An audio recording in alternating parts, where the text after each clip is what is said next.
Title ng aming kwento, Ang Nawawalang Anak. Anak, dyan ka lang, bibili muna ako ng ulam. Ayo.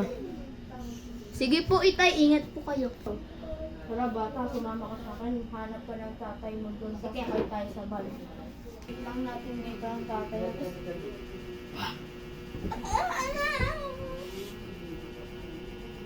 Kat, Ano, natin yung anak ko?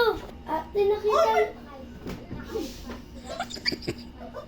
nakita niyo po ba yung anak ko? ay hindi. Paano po pong kulay ng damit?